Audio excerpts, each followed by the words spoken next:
edition of the Music Dreams USA Radio listener and also artist spotlight. It's your friend Russell K with DJ Patty C in the house. What's up, DJ Patty C?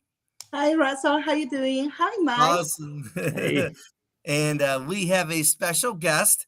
It's Mr. Mike Terrell, and he is a professional artist. And so we're going to be talking to him in just a moment. Our show is being brought to you by Music Dreams USA Radio, your home for the best mix of the 80s and 90s with some amazing musical and sports shows mixed in between. Make sure you join me on the morning show from 7 a.m. to 9 a.m. 5 days a week, and also the Shark Bites immediately following that as well. And again, we're brought to you by Vox Sports and Football Fanatics, and you can now listen to Music Dreams USA Radio with Alexa. That's right. Alexa has joined our family, and it's quite simple now to listen to Music Dreams USA Radio. All you got to do is just say, Alexa, play Music Dreams USA Radio. And now let's go live now and meet our artist. And let's turn it over to DJ Patty C. Hi, Mike. How you doing? I'm good. How are you? I'm fine. Mike, well, I'm going to say something before I ask you the first question. I'm really impressed. Thank I you. was like, wow, I didn't know you have that. And you, of course, I didn't know you well, but I was so impressed. You can Thank you. play the guitar, play the piano, and sing. Oh, my goodness. That's, wow. Thank you. Tell Appreciate it. me, how long you been doing this, and why you never do this like really professional? Um, so my father is a musician Okay. and spent most of his career in the music business. He worked for Sony BMG Entertainment for a long time and worked for some independent artist distribution organizations before that. And so I think my first guitar I probably got when I was like 4 or 5. He was in bands when I was a kid and had been in some pretty regionally popular bands in the Northeast. I'm from Cleveland, Ohio, originally, home of rock and roll, right? Oh, Birthplace of rock and roll.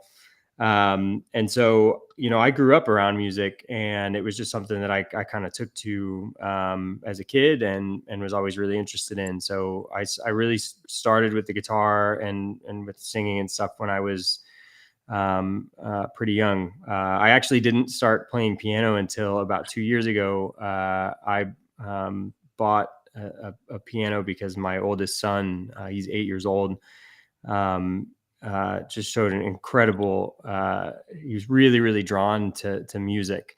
And so I wanted to be able to provide, some good quality instruments for him to explore. And so he's currently at a school of rock here in the greater Charlotte area. And he's learning guitar and piano at the same time. So, wow. and I wouldn't professionally, I've definitely played my share of gigs. I've been in lots of bands. I had the good fortune to meet some artists that I did a little, minor bit of touring with when I was a little bit younger, before I had kids. And it's definitely, that was kind of my, I did it for about a year with this group out of Augusta, Georgia. And I loved every minute of it. But the road life and the late nights and all that, that wasn't, it wasn't going to be for me long term. I had already met my now wife at that point, and I knew that the time was going to come to settle down. So I instead just kind of take it to, this is my kind of studio. I Yes, play in here.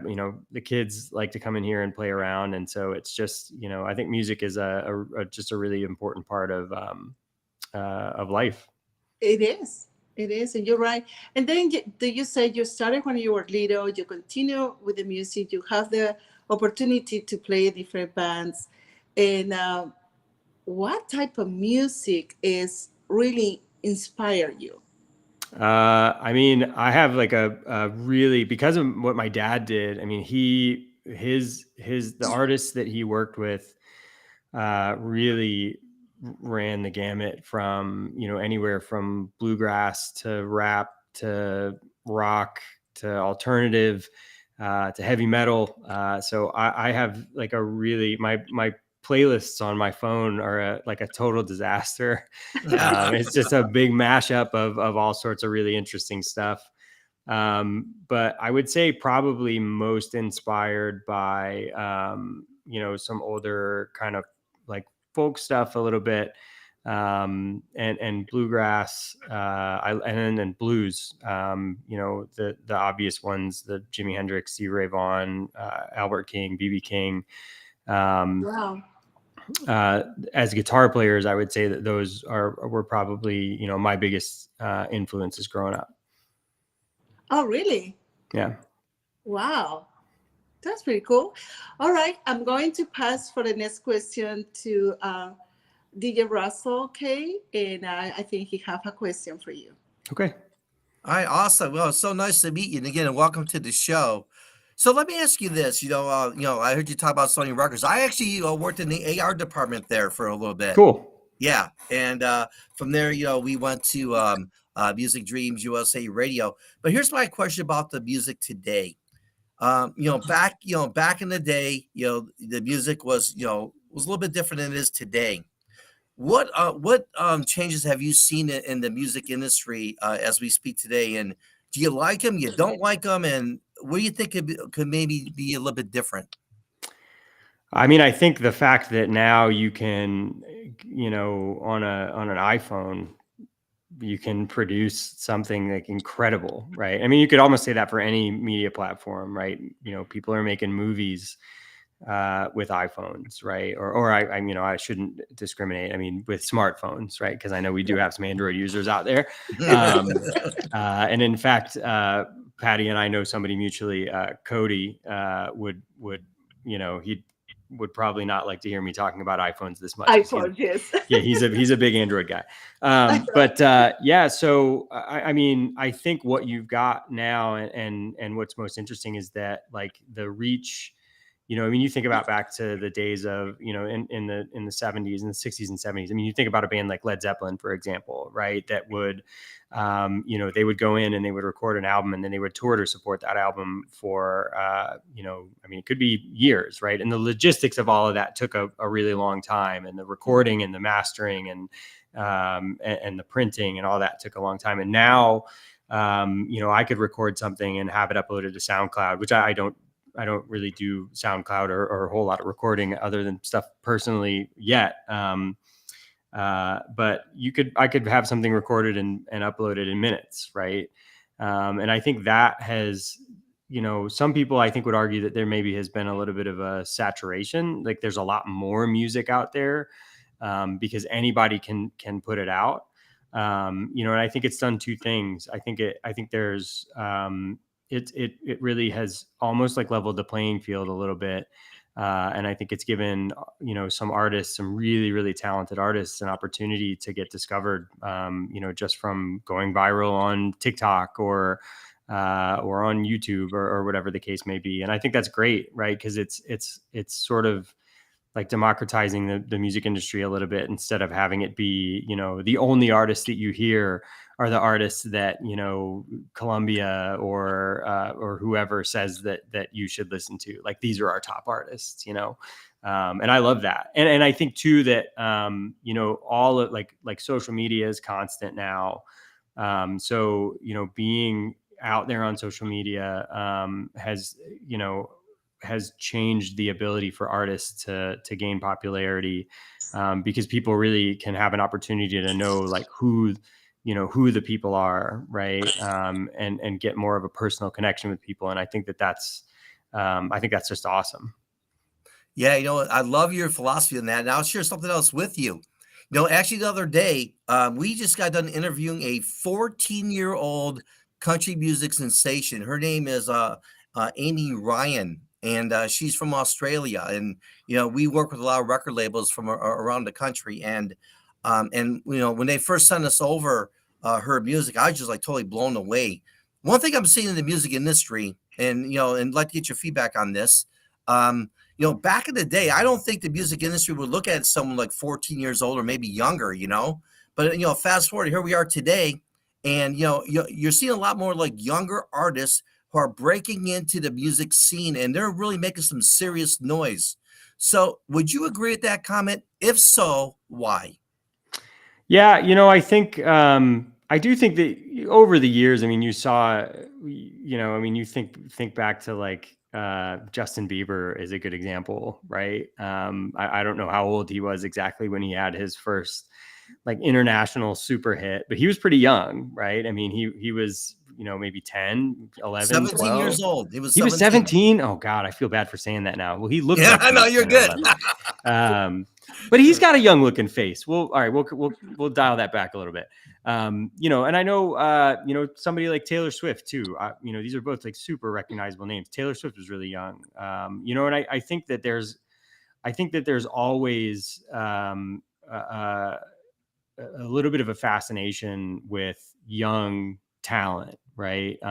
Folks who are maybe talented, what you would consider kind of beyond their years, folks who are, kids who are prodigies, right? I think there's definitely a lot of interest in that, right? Because you then get to see the arc of the career, right? You see somebody like Taylor Swift who started out at the age that she did, and I know she was pretty young, teens, and now to see where she is, right? Good luck getting tickets to one of her concerts. It's near impossible.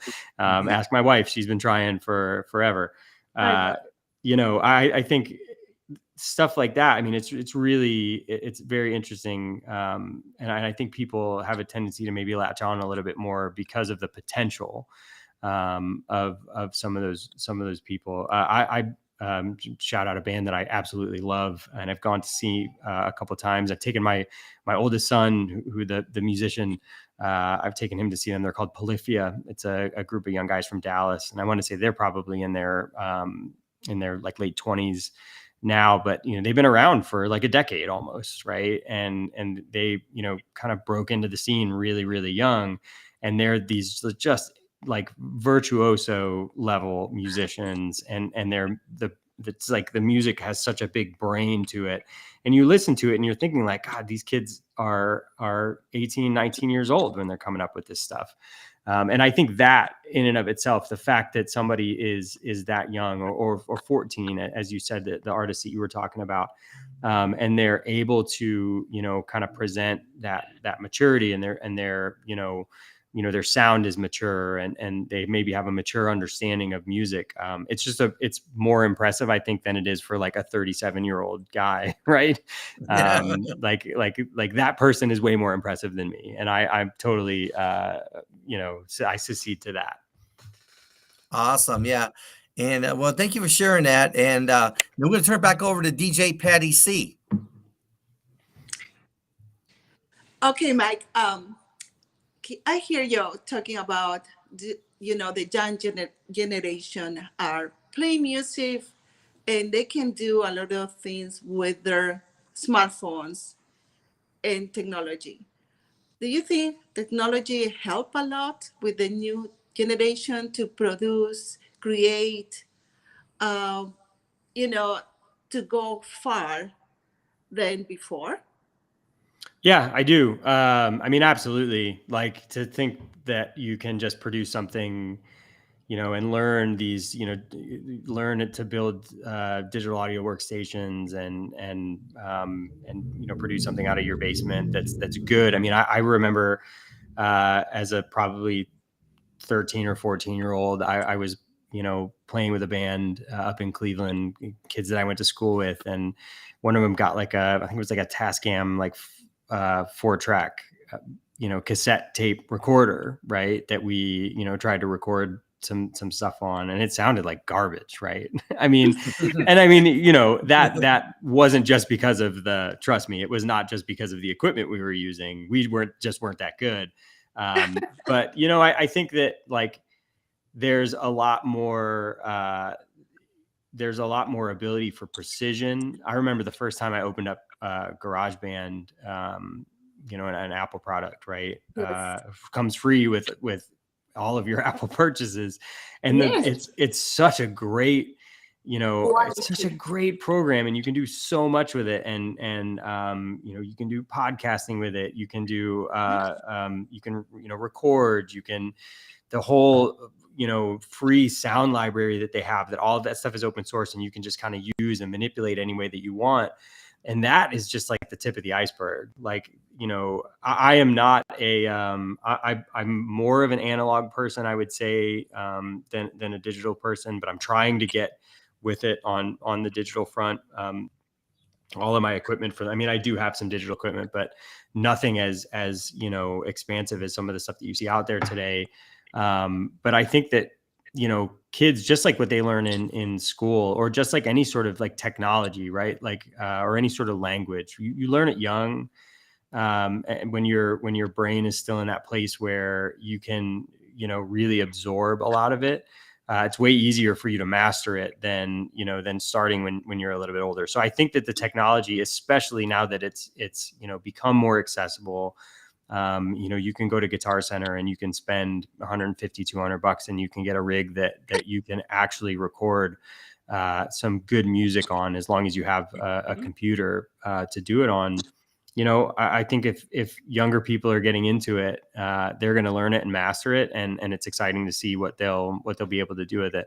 And you know, you're really seeing like uh, so many different influences that are able to come through and be expressed in different ways with digital, with the digital stuff, right? Than I think that you can with analog stuff. But I still try and at least stay a little bit true to kind of the old school. Like, I still use a tube amplifier. I don't use a whole lot of digital effects with guitar. But I have been experimenting with some stuff on GarageBand, and the possibilities are crazy. It's so cool. They allow you to do a lot of things, right? That Yeah, absolutely. you never think it were going to be possible before. Yeah. My next question will be, I know grew up with music. I mean, your father have a big influence in you. Do you have do you write music or songs?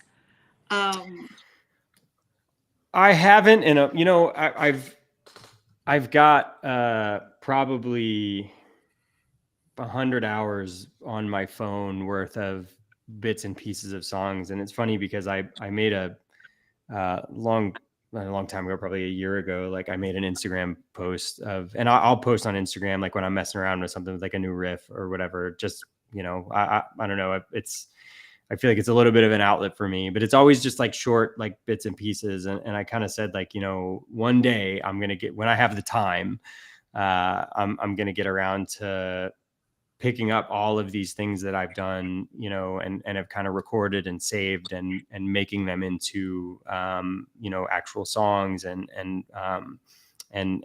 know, an album. I have in the past, I've done a good bit of recording, and you know, ever since I've had the kids, you know, so my oldest is 8. So the past 8 years, you know, most of my attention kind of goes there.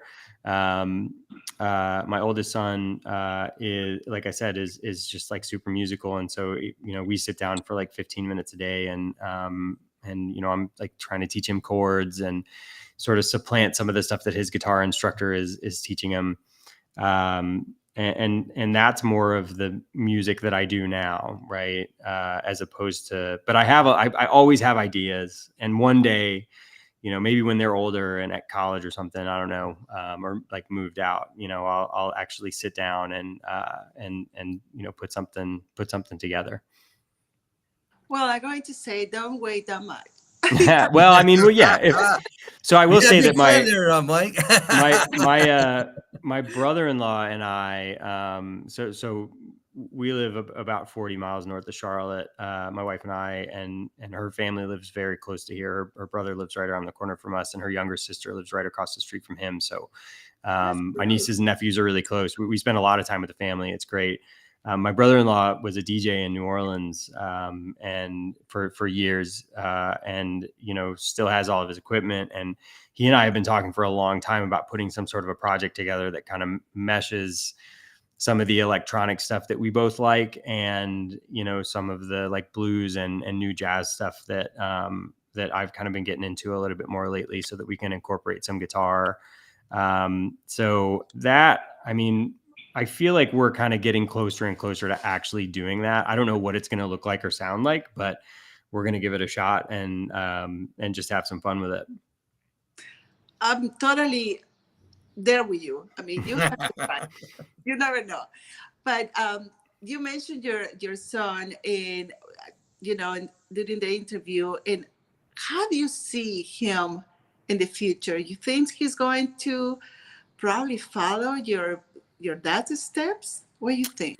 I don't know. I mean, it's interesting because I remember watching an interview with a guy named Jeremy Garrett, who's one of the best probably fiddle players on the planet. Plays with a group called the Infamous String Dusters, and I watched an interview where he talked about access to quality instruments being like absolutely key to, if you buy your kid a Walmart guitar, right, that's going to like fall apart. They're not going to get interested in it. Right. You have to have stuff that's good quality. You have to have stuff that's going to stay in tune. And of course his story was this like 100 some odd, he had a neighbor who had like 100 some odd year old, fiddle, right? That the husband passed away. There was an older couple. The husband passed away, and the wife was just kind of like, I know you like to play, and I don't want to like sell this to anybody, so you can have it. And it was just like, now all of a sudden he's got this like, beautiful like old, kind of craft built instrument, right? And I've thought a lot about that. This was years ago when my probably before I bought my son his first instruments. But to me, whether or not he's going to follow in my footsteps, it's really interesting because my son's on the spectrum, and it definitely presents in the way that like I can see him understanding music, right? I can physically see that he understands music, and it's really cool because he's got this really great, kind of photographic memory, I guess, but for sound, right? He can, he can sit down without practice and play, notes. He knows how to find notes on the piano. He knows, guitar is a little harder because you need different dexterity, and, he doesn't have calluses yet on his fingers, but he's building those up. That's why we're doing our 15 minutes a day, but he gets it, right? I mean, it's like he understands the things that need to be put together. I'll hear him singing along with songs and harmonizing or singing to himself, and it's like when he sings, and then you go, I've done this for my wife before, like he'll be singing something and then I'll play the song on my phone, and it's like he's perfect pitch, right? His memory for it is really, really good. And the way that I kind of see it is, I want to nurture that in any way that I can that's going to get him to really fall in love with it, right? If he decides not to, like, I don't want to push him, I don't want to twist his arm, you know what I mean? But it's like, because he's a kid, he's an 8-year-old, so sometimes, and it's like, hey, it's time to go practice guitar. He's like, oh, I don't want to, but it's like, look, you sit down, and you can tell when he gets it right, he feels it, right? And that, I think, is something that you can't teach. And so when you ask where I see him, I have no idea, right? I mean, maybe he grows up loving it. I just want to keep exposing him to more of it, and having the instruments around and giving him the opportunity to learn more and play more. And I think all the conditions are there with him for him to, like, as soon as he figures out exactly how to use his fingers with the instruments, I mean, he could be an absolute master at several instruments, right? Because I just think he really understands the way that it works. It's all just going to be about the drive that he has, if that's what he's driven towards. He's also very shy about it, though. Like, he doesn't want to, like, if he finds out that you're recording him, he'll stop playing or stop singing or whatever.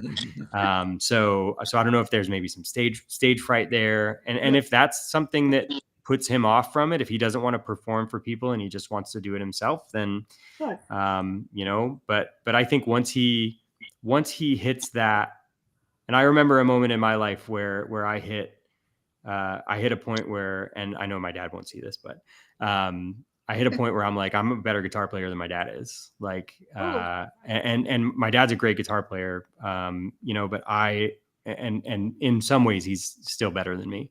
But I can do things that he can't. And it was like, as soon as I hit that point where I was like, oh man, like this, like he was definitely a big part of the inspiration for me to pick up the instrument. But that kind of put me on a different level, sort of mentally and with my dedication to it. Right. I was like, I can get to these kind of new levels. And, excuse me, that, I'm thinking if it takes off for my son, he's going to get there way quicker than I did. It took me till I was probably like 18 or 19 before I was like, oh, like I can solo, you know what I mean? And so I hope that he stays with it. He's got such a great natural talent, but it's going to be up to him. Before I pass you back with DJ Russ, okay, I'm going to just make a comment. Do you really help him? You don't know, you don't have no idea right now, but I help him to understand music. It will help him to be great in math, be great in whatever he's wanted to be. If he wanted to probably learn another language, it's going to be great for him too, because music, math, and language have the code. And when you just know that and really know how to use it, it's tremendous help for his life. Yep. I'm excited to, it's all in both of my kids. I mean, my younger son is, he's in acting. And that's something that he, seems to really enjoy and seems to be good at. I mean, they're both really talented kids. And, just, I think as a parent, it's just about, making sure that you're creating, the right canvas for them to paint their life however they want to. That's true. Russell, I pass to you. All right, thanks, DJ Patty C. Yeah, and again, we are Music Dreams USA Radio worldwide with our artist spotlight. Again, special thank you to Mike Terrell, who is a very talented artist, and he's sharing a lot of some pretty cool things we're talking about here on our show. And again, special thank you to DJ Patty C. Again, we are being brought to you by Vox Sports and Football Fanatics, your home for the NFL and also for upcoming and aspiring artists. And don't forget, Alexa is now live with Music Dreams USA Radio. You can now listen to us anywhere, anytime, any place, 24/7. All you got to do is just say, Alexa, play Music Dreams USA Radio. Now let's go back and meet our guests. So, Mike, here's my question to you. You've been in the music business for a really long time. What would your message be for someone who's an up-and-coming artist and maybe, going through a lot of, like ups and downs? And one thing I've noticed, I mean, we've done so many interviews, and one thing that we've noticed is, like, especially in the music industry, it's really the people who are successful are the people that go not only the extra mile, but maybe the extra 2 miles. And no matter what they're going through, they continue with their plan. And eventually that plan's going to pay off. What are your thoughts about that comment? So I think that there's, music is one of those things that, I mean, you can put a lot of work into it, and there's probably somebody out there who's put 10 times as much work into it, right? And I think a lot of it is, staying, consistent. I don't know, the relationships that you build, I feel like are so important. I mean, it's almost like any field, right? It's your network, right? That's going to get you where you need to go. Right. And I think, if you're struggling, if there's, if I feel like everybody deals with the ups and downs, it's definitely a case of, continue to push, take care of yourself. That's something I feel like we don't talk about enough. You definitely see, mental health issues, right? Music is such an incredible thing. Your life is more important, and you surviving is more important. And I know that the industry can definitely be, since it's so subjective and it's very, there's a lot of, again, a lot of late nights, right? I think self-preservation is really important. Pushing, to try and make it through, staying dedicated is really important, but also kind of giving yourself the space to take a break from time to time, and be kind to people. I can't say enough how in, anywhere, any field that I've worked in, anything that I've done, people, I feel like people remember when you're good to them, right? They definitely remember when you're bad to them. But I think building relationships in any field, and especially in music, is so important. Build relationships with other musicians, collaborate with people, build relationships with venue people and, booking people. And even if it's, not like be authentic about it. Right. Those are the things that are gonna, I think, that can make a difference, in if you've got the talent, if you're out there playing, it's the relationships, I think, that takes you to the next level. Wow, awesome. I love that. I love that feedback on that question. And here's another question for you. Yeah, obviously you've had much success in the musical industry. Are there any special moments that really mean a lot to you as we're speaking right now? What are those special moments and why are they so special for you? Yeah, I think for me, the work. So the work that I do now, I do all of my work now really focusing on helping other people. And thinking back to, years ago when I did have those opportunities to tour and to play in a lot of different places. And even if it was, like the small club, settings, or some of the bigger club settings. I mean, those are really the main two areas that I played in. But, I think about the times that I knew that, me and the group of people that I was doing this with were like bringing joy to the people, people that came to have fun. Right. And kind of delivering on that. And even if, even if for them, right, it was just, maybe they had never heard of, the band that we played with, or, whatever. I mean, if they, just like came out to that club just to, have a couple of drinks and have a good time. I think people a lot of times don't realize how, when you're a performer and you go out and do that, like they don't realize the impact that all of them like have on you, right? As a performer, like when getting cheered for, and being able to affect people with a talent, right?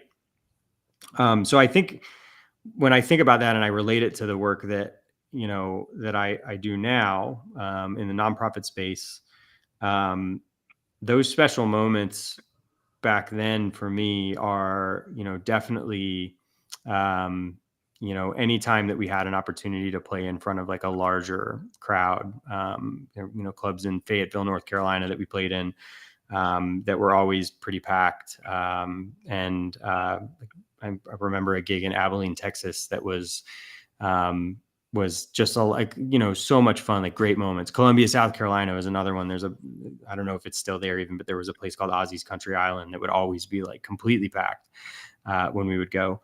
And, those moments where you are kind of the captain of that ship collectively, right? Were always just like really special moments that, I don't think that I would ever be able to forget. And then relating that to what I do now, like, I feel like that's a bug, excuse me, that kind of bites you and you know, I want to have an effect on people. I've always felt like that's been a thing, and I want to affect people in a positive way. And I feel like the part of my career that involved music has kind of driven me towards serving other people. And whether I'm able to do that through, you know, playing music, which again, I don't do as much anymore, you know, family and, you know, full-time running a nonprofit and a couple other ventures I'm involved in. But, you know, playing for other people, you know, that's, you know, or helping other people in any way is a big part of a part of life that I kind of cherish. And I'll say one other thing too. There are very few moments, and I think there's musicians out there like listening that they might be able to resonate with this, but like sometimes you meet people, sometimes you meet other musicians that you start playing together and it's almost like you just know each other. Like maybe you've never met before or met very briefly, but then you start playing together and it's like the perfect pairing. Right. And those I've had like very, very few of those moments in my life. And, you know, with a couple of people that I ended up playing with for some extended time. And those moments, and I think musicians out there, you know, who have experienced that will know what I'm talking about. It's a weird feeling when you're like, you start playing and you're playing with somebody else and it's like you finish each other's sentences almost. It's like a whole different language. And that's one of the reasons that I really do truly believe that it's like, you know, Patty, back to what you were saying, right? The you know, the language, right? The math, the language, the music, like it's all it's like the part of your brain that it unlocks is it's very special. It is. All right. Definitely. Yeah. So let's turn back over. It's so nice to meet you, and thank you so much for being on our show. And for Yeah. final thoughts, let's turn back over to DJ Patty C. My thank you. Really, that was like you said, you really, really help people, and I can tell. And you really, I think, touch a lot of people also, not just the way you are, but with your music. Definitely listen to you was a revelation, but it was wow, And thank you for this opportunity to know a little bit more about you like an artist, because definitely you are an artist. Thank you. Hopefully one day we're going to be, the opportunity to see you, out there in a concert or anything you decided to do later on in life. I appreciate that. Maybe one day we'll definitely. I mean, I'm always open to it. I'll tell you that much. Like I won't turn down an opportunity to play. It's something that I definitely love doing. I also have to give. I would be remiss if I didn't give a shout out to the nonprofit that I work for. If y'all don't mind. But we're called Perscolis, North Carolina. We do a technology training, cost-free technology training. It's an incredible program. And we've served almost 500 people here in North Carolina since we launched this 3 years ago. And if you're interested in learning more, in earning more, in unlocking the potential that you know that you have, check us out, perscolas.org, PERSCHOLAS.org. We're in 22 cities across the country. So there's bound to be a site near you. And it's a really life-changing program. It Yeah, is. yeah. I'm proud of that, I can Yeah. say. Yeah. I'm a witness. DJ Patty C is actually, you know what? I'm glad you brought that up because DJ Patty C is spoken so highly about your nonprofit, and what you guys are doing. So I definitely salute what you're doing. You're giving an opportunity to people that maybe would have never had that opportunity. So I tip my hat to you, and thank you for your service, and thank you for all that you do. So with that being said, all right. Do you have any final thoughts for our listeners who are watching now, or maybe for listeners who will be watching a little bit later on? What would your final thoughts be as we end our interview today? Oh yeah. I would say, let's see. I don't know. I kind of like to go back to no matter what you're doing, whether you're a musician, aspiring musician, whether you're in the technology field or something else, right? Finance, whatever. I think we're in a really weird place in history right now, and it's just so important to take care of yourself and to be kind to others. I can't say enough how much that's going to make the world a better place. You can make that choice, take care of yourself, be kind to others, and go out and enjoy some music. DJ Patty C, what are your final thoughts? Well, like I said, this is the great opportunity we all have to know Mike Terrell the different way. Thank you, Mike. Thank you. All right, and that concludes our interview.